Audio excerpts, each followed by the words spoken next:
Saya terus terang menutup mata dengan fakta bahwa di Cianjur mungkin memang kebanyakan orang PKS atau oposan dan sebagainya.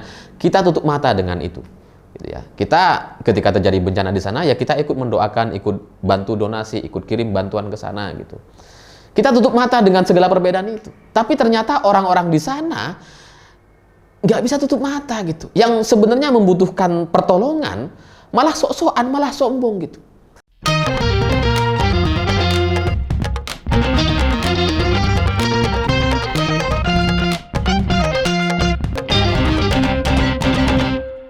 Selamat malam semuanya. Hari ini saya merasakan kesedihan yang terakumulasi, yang campur aduk antara sedih, kecewa, dan juga sekaligus bingung.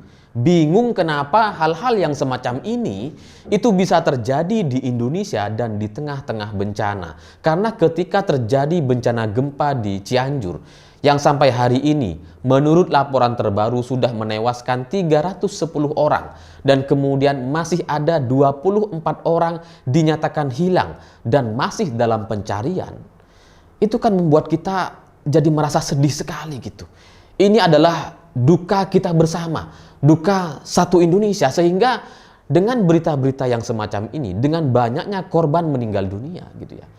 Ini jadi banyak orang merasa tergugah untuk ikut menolong, untuk ikut donasi, atau bahkan banyak orang jadi terjun langsung ke lapangan untuk menyampaikan bantuan, entah itu sembako, makanan, atau obat-obatan, atau pakaian yang layak untuk para korban gitu. Karena menurut pemberitaan ada 61.908 orang, hampir 62.000 orang sampai hari ini itu masih mengungsi karena rumah-rumah mereka itu rusak gitu ya.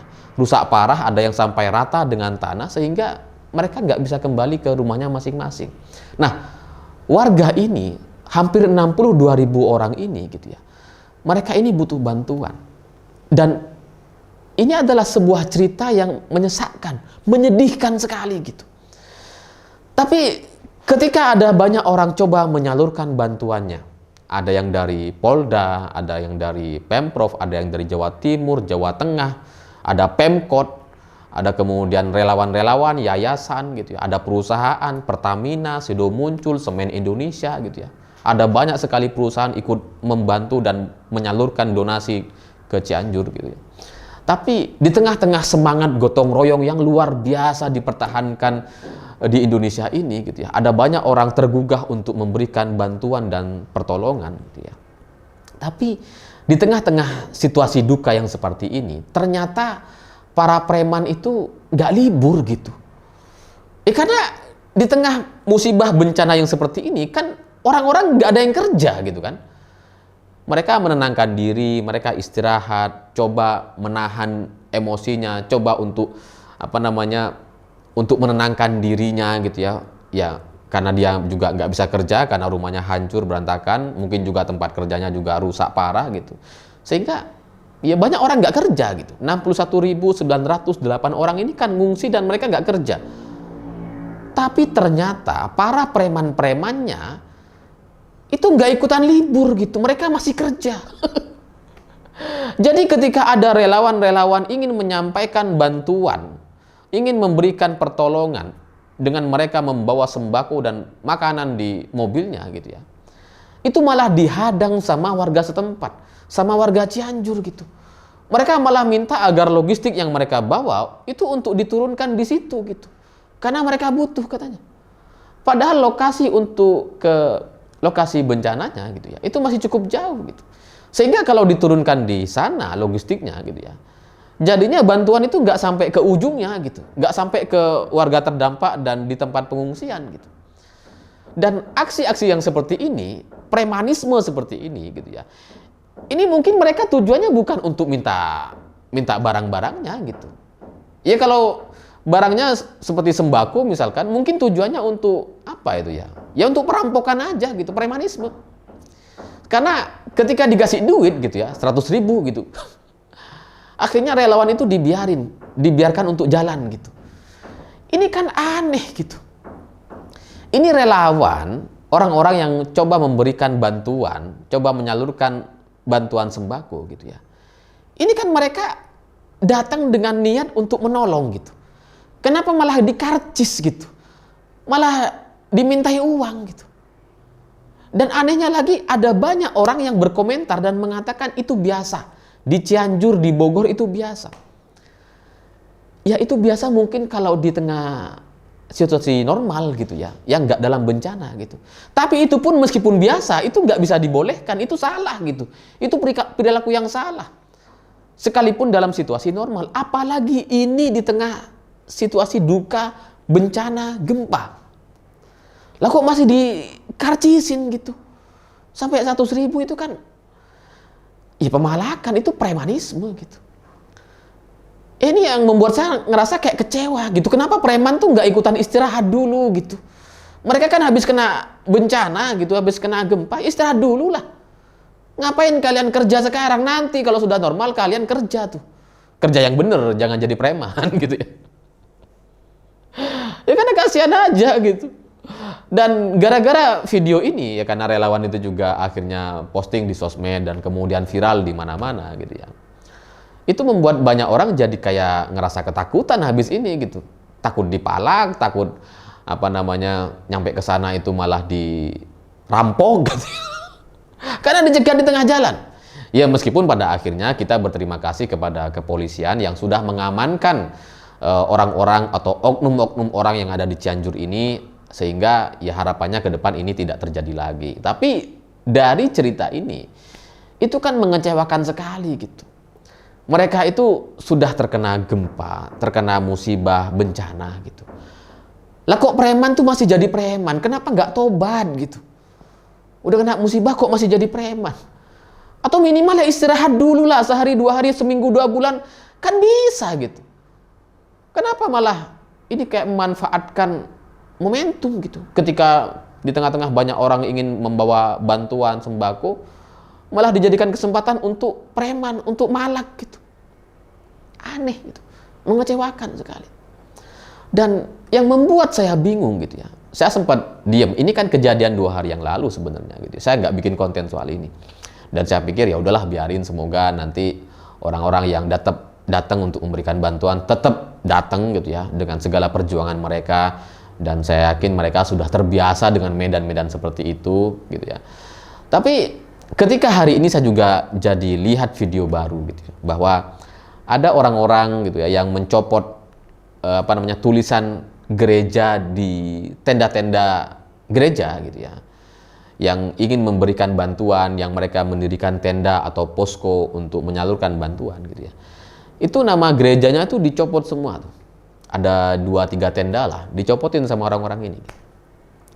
Dan dari sini, dari video ini saya terus terang bingung gitu. Kenapa orang yang sedang dilanda musibah, sedang terkena bencana gitu ya, masih sempat untuk membeda-bedakan antara dirinya dengan orang lain, antara agama satu dengan agama yang lain. Ini kan bencana alam, ini bencana kemanusiaan.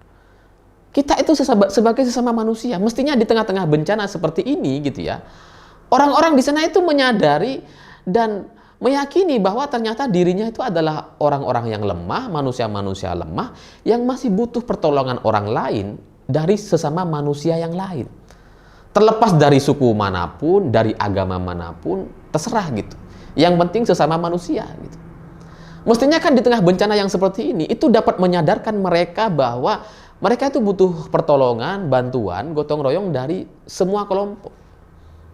Tapi ketika ada umat gereja gitu ya, coba menyalurkan bantuannya, ini logonya malah dicopot-copotin gitu. Kayak mereka tuh kayak sombong sekali, angkuh sekali, seolah-olah gak mau menerima bantuan dari kelompok gereja-gereja ini gitu. Ini terus terang kalau saya gitu ya, saya sebagai umat Islam, sebagai orang yang beragama Islam, mungkin kalau saya ketemu dengan orang Kristen, mungkin saya cukup malu aja gitu. Malu ada saudara-saudara saya yang kayak gitu, yang berperilaku kayak gitu. Ya saya dapat malunya aja gitu. Nggak apa-apa lah saya malu gitu ya. Dan orang Kristen yang coba menyalurkan lewat lembaga gerejanya itu gitu ya, dengan buka posko di lokasi di Cianjur itu, mungkin mereka ngerasa kayak nggak dihormati gitu mungkin gitu ya. Tapi saya yakin mereka sudah terbiasa gitu. Orang-orang Kristen di Indonesia tuh mentalnya bagus-bagus. Ya karena mereka terbiasa diintimidasi. Biasa diserang, diteror gitu kan. Gerejanya dibom gitu. Ketika ada Natal diharam-haramkan gitu. Udah biasa lah. Orang Kristen tuh mentalnya bagus gitu. Dan mereka mungkin juga ya udahlah gitu ya. Kita sabar-sabar aja ketika diperlakukan seperti itu. Dan bagi orang-orang di luar Cianjur gitu ya. Kita nggak mendapatkan dampak yang buruk luar biasa enggak gitu. Ya mungkin sebagai Islam saya malu gitu ya. Orang Kristen mungkin ikut ya sabar-sabar aja gitu ya, menahan-nahan diri gitu.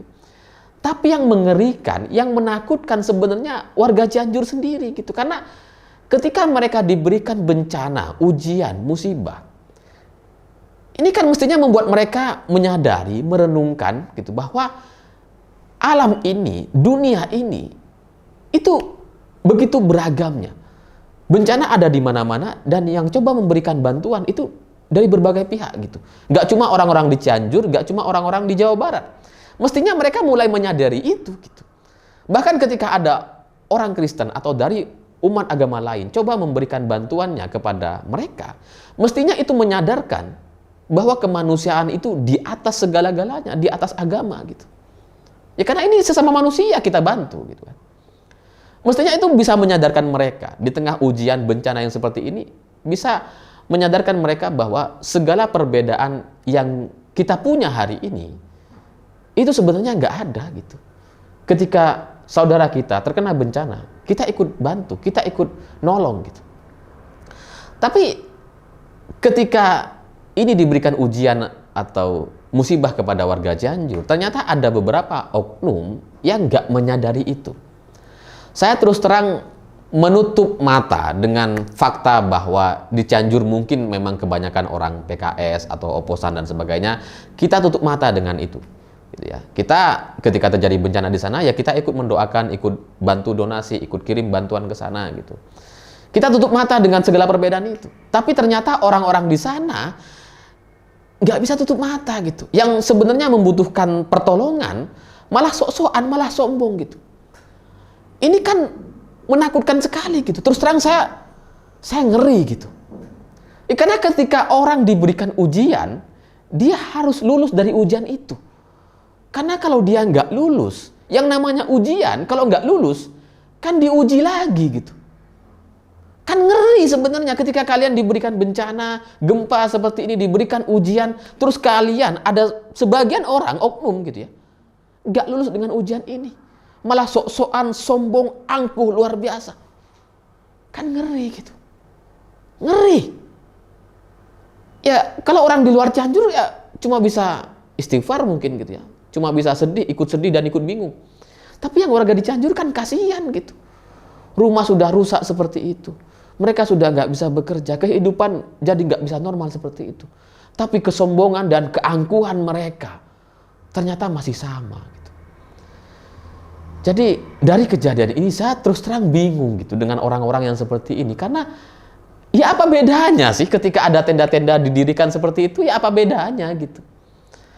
Kalau kalian mempertanyakan, mempersoalkan kenapa ada nama gerejanya. Ya semua relawan, yayasan, lembaga, perusahaan lumrah sekali memberikan logo-logonya di tempat-tempat atau di posko mereka. Yang dari Pertamina, Sido Muncul, Semen Indonesia, dari perusahaan manapun pasti ada logonya itu. Bantuan dari Sido Muncul, dari Pertamina, dari Semen Indonesia, pasti ada. Kenapa? Karena itu bagian dari tanggung jawab mereka kepada publik gitu. Yayasan juga sama, pasti ada namanya. Selain untuk memudahkan koordinasi dengan relawan yang lain, karena bisa saja mereka misalkan melakukan shift-shiftan gitu ya. Ada yang pulang bergantian, itu untuk memudahkan mereka melihat dari jauh, oh itu posko saya gitu kan. Itu di luar itu adalah bagian tanggung jawab mereka kepada publik gitu. Karena ketika gereja, ada lembaga gereja gitu ya, ada lembaga zakatnya gereja atau amalnya gereja itu coba memberikan bantuan gitu ya. Ini kan uang umat Kristen, uang umat bersama gitu. Makanya kemudian mereka kasih nama tuh gereja gitu ya. Gereja apa tuh? Udah sempat dicopot duluan, saya nggak sempat baca gitu ya. Ini kan bagian dari tanggung jawab mereka. Ya memang harus dikasih nama supaya tahu jamaahnya bahwa uang mereka itu disalurkan ke bencana di Cianjur gitu. Ya karena katanya di gereja itu ada semacam lembaga gitu ya, mungkin sedekah atau zakat kalau dalam Islam gitu ya, yang mereka ngasih sumbangan atau donasi, aksi kasih katanya namanya gitu ya. Yang ketika ada bencana mereka langsung bergerak tuh, karena ada dana kasnya gitu. Jadi nggak usah nunggu donasi lagi, mereka langsung gerak. Nah, mereka ini gitu ya, itu kan sudah berbaik hati, sudah menyalurkan bantuan atas nama gereja, atas nama umat Kristen gitu ya. Mereka nyalurin bantuan itu bagian dari pertanggungjawaban mereka kenapa lembaga itu ada gitu. Makanya harus ada namanya supaya umatnya tahu. Kalau kalian mempermasalahkan kenapa harus ada namanya gitu ya. Ya sebenarnya apa bedanya antara ada nama dengan enggak? Ini kan mereka sudah mau ngasih bantuan gitu.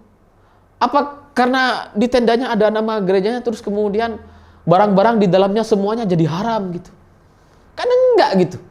Loh mereka juga enggak bawa babi, enggak. Mereka ya bawa bantuan obat-obatan, ya mie instan, kopi gitu ya. Makanan-makanan ringan, beras gitu. Yang emang mereknya ya sama gitu.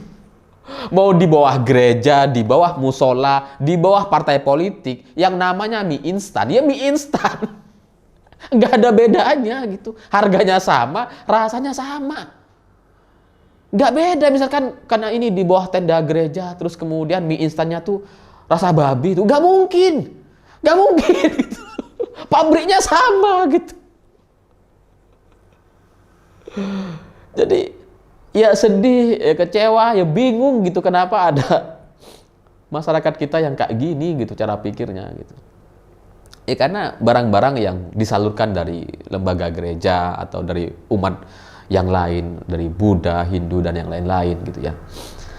Itu nggak ada bedanya, sekali lagi nggak ada bedanya, sama aja gitu. Kenapa nggak kalian terima aja? Ya sudahlah dari gereja, ya sudah kita terima kasih gitu kepada yang ngasih. Bukan malah dicopot-copotin seperti ini, bukan malah sok-sokan yang seperti ini gitu. Dan ini kan aneh gitu. Ya semoga gitu ya, semoga mereka itu masih mau menerima barang-barang yang coba disalurkan oleh umat Kristen ini. Semoga gitu, karena kalau sampai mereka merusak dan kemudian ada yang membuang logistik-logistik yang coba disalurkan oleh umat Kristen gitu ya. Saya nggak tahu, semoga ini nggak ada. Tapi kalau ini ada, menurut teman saya yang bergerak di bidang terorisme, kalau sampai ada orang yang menolak pemberian makanan dari umat agama lain, terus kemudian dibuang, dia nggak makan, itu adalah cikal bakal teroris dan dia itu dikit lagi itu jadi teroris. Ya semoga itu nggak terjadi, semoga yang terjadi cuma pencopotan yang perilaku sok-sokan dan angkuh saja gitu. Semoga ya cuma cukup sampai di sana gitu. Karena kalau sampai terjadi perusakan, pembuangan terhadap logistik yang ada di sana, ya itu artinya negara kita sedang dalam ancaman luar biasa karena terorisnya ada di mana-mana gitu. Semoga itu nggak terjadi. Dan pada intinya saya ingin berpesan kepada saudara-saudara, teman-teman saya yang umat Islam gitu ya. Yang namanya agama itu hanya sebatas untuk hubungan manusia dengan Tuhannya, cara manusia beribadah dengan Tuhannya. Sementara barang-barang yang di luar itu gitu ya, semua barang yang ada di bumi ini selain tempat ibadah dan simbol-simbol agama gitu ya, semuanya tuh sama aja gitu. Sama kayak uang lah. Uang tuh nggak ada halal haramnya, sama aja. Yang membedakan itu nominalnya, 100.000, 50.000, 10.000, 5.000 rupiah, 20.000. Itu aja yang membedakan. Nggak ada yang uang halal, uang haram, ada logo MUI, nggak ada. Yang ada cuma logo BI. Nah, barang-barang juga sama gitu. Jadi, sebagai umat Islam, kita mestinya bisa menerima itu dengan baik, bisa menerima pemberian dari orang lain tanpa melakukan tindakan-tindakan yang sombong dan arogan yang seperti ini. Karena dalam ajaran agama Islam, kita mau diberi apapun, kita harus terima gitu. Meskipun kita nggak suka, meskipun nanti kita nggak gunakan, ya udah kita terima dulu gitu. Bukan melakukan aksi-aksi yang sok-sokan dan sombong yang seperti ini gitu. Ya karena sekali lagi umat Kristen dan lembaga di gereja yang memberikan bantuan di bencana ini gitu ya. Itu kan mereka bagian dari tanggung jawab saja gitu. Mereka nggak bisa kemudian ganti nama hamba Allah, nggak bisa gitu. Ya karena nanti malah disalahpahami sama banyak orang gitu kan. Nggak bisa gitu. Tapi dari sini saya akhirnya jadi ngerti juga kenapa banyak sumbangan-sumbangan itu kadang-kadang banyak namanya tuh pakai hamba Allah gitu. Nggak nyebutin namanya karena mungkin takutnya niat baik yang coba disampaikan oleh seseorang itu nggak bisa diterima baik oleh orang lain. Ternyata ada kejadian-kejadian yang kayak gini ternyata gitu ya. Udah dikasih malah kayak direcokin gitu. Dan saya punya pengalaman yang agak lucu juga gitu terkait hamba Allah ini karena jadi teringat dengan cerita masa lalu tahun 2017 gitu ya. Saya tuh punya pengeluaran yang cukup banyak di siwot.com dan ya waktu itu masih awal-awal gitu kan, masih nggak terbiasa dengan operasional yang besar gitu ya, karena harus ya lumayan lah untuk biaya website itu gitu. Terus kemudian ada teman saya tahun 2017 itu telepon gitu, dia tahu lah saya lagi kesusahan gitu ya. Terus kemudian dia telepon tuh, Mas Alif ke Jakarta ya, ada hamba Allah nih pengen ketemu, kayaknya sih mau ngasih bantuan, saya kemarin habis ketemu katanya. Oh siapa mas namanya? Hamba Allah katanya. Berangkat saya ke Jakarta, terus kemudian ketemu, makan-makan, ngobrol, kenalan gitu ya. Akhirnya dari pertemuan singkat itu saya tahu bahwa beliau adalah orang Chinese, ya kelihatan dari mukanya gitu ya, dan kelihatan tahu sekali orang Kristen gitu, karena ya orang Kristen kan khas gitu, kalau mau makan tuh kan doanya tuh khusyuk banget gitu ya, nggak kayak saya gitu ya. Saya tuh kalau doa ya udah dalam hati Bismillahirrahmanirrahim makan gitu kan. Kalau orang Kristen tuh agak lama, nggak tahu apa yang dibaca gitu ya. Terus kemudian ada kayak gerakan gitu tangan yang gini, salib gitu ya. Ya saya akhirnya ngerti kalau beliau ini orang Kristen. Nah teman saya yang ikut pertemuan itu jadi nggak enak gitu. Setelah pulang dia minta maaf ya Mas Alif, saya bohong katanya. Bohong apa katanya? Iya saya bilang hamba Allah gitu. Ketawa dia. Terus saya bilang ya nggak salah. Ya mereka juga hamba Allah gitu kan. Ya bener dong gitu. Nggak masalah kata saya. Sama aja gitu. Orang Kristen juga hamba Allah gitu. Ya karena di umat Kristen setahu saya gitu, mereka kan mengakui juga gitu, hamba Allah juga gitu. Cuma mereka bilangnya Allah gitu, bukan Allah gitu ya. Ya tulisannya sama tapi gitu. Ya udah bener kata saya, nggak apa-apa gitu. Jadi ya itu selingan lah. Jadi dari kejadian ini saya sedih karena ada bencana dan kemudian menewaskan banyak orang. Terus kemudian kecewa karena ternyata preman-premannya nggak libur. Dan juga sekaligus bingung gitu kenapa ada orang-orang yang sudah coba dibantu tapi malah bertindak arogan, sombong, dan angkuh yang seperti itu. Saya nggak tahu apa yang terjadi di sana. Ya semoga semua relawan yang memberikan bantuan diberikan kesehatan, kesabaran menghadapi orang-orang yang seperti itu, karena saya yakin itu hanya oknum-oknum saja. Dan kalaupun memang semuanya kayak gitu, ya semoga relawan-relawan kita itu bersabar, tetap memberikan bantuan, pertolongan kemanusiaan untuk kehidupan yang lebih baik, untuk kehidupan masyarakat di Cianjur agar segera bangkit kembali, pulih, normal, dan bisa beraktivitas seperti biasanya. Saya pikir itu. Terima kasih sudah menonton. Begitulah kura-kura.